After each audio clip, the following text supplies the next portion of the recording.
So for today's video, I thought I would do something a bit different from the enterprise hardware we've been covering. In today's video, we are going to be looking at my Dell XPS 9570. I got this machine in late May 2019, and it's been in some videos, but I've never done a dedicated video about it, and so that's what I'm going to do today. Starting off with the specs, I have an Intel Core i7-8750H processor.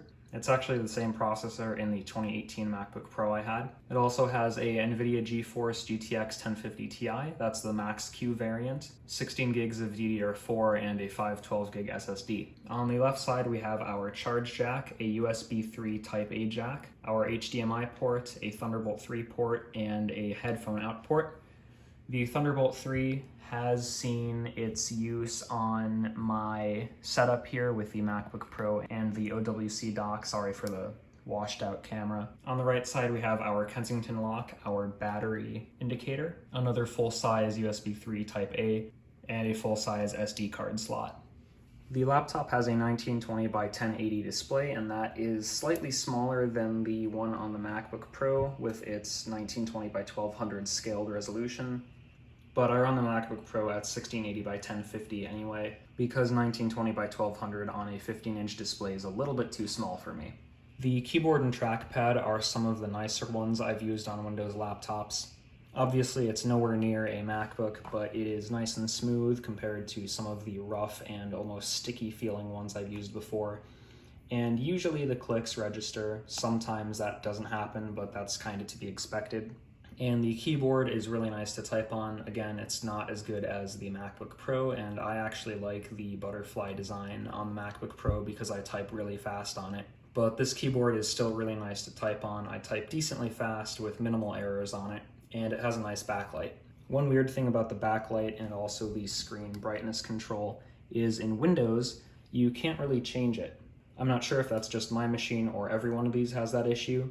And it could also be because I don't install the drivers for this computer, more on that later. But the controls like volume, keyboard brightness, display brightness, and other functions on the function keys don't really work in Windows. I am running Ubuntu on this system currently, and none of those issues exist in this operating system.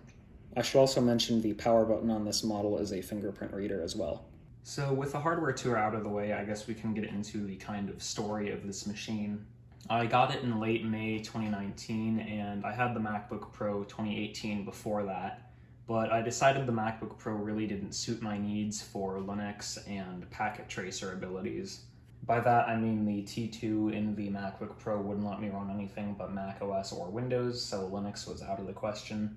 And Cisco's packet tracer, which is kind of like a network virtualization software we can call it, didn't work in Mac OS and only had a Windows version, which had a lot of scaling issues with the MacBook Pro's display. Right away when I got this, I took the SSD out and put in a 256 gig SATA M.2, and I installed Ubuntu on it. Initially, Ubuntu had some issues such as the fans not running and the machine would stay awake when the lid was closed, and the combination of those two was quite a disaster, but they were easily fixed in the command line. Later on, in mid-August of 2019, I got this MacBook Pro that I have currently, and the XPS kind of fell by the wayside. I didn't have much of a use for it because I was kind of done with packet tracer, and I really liked the Mac ecosystem.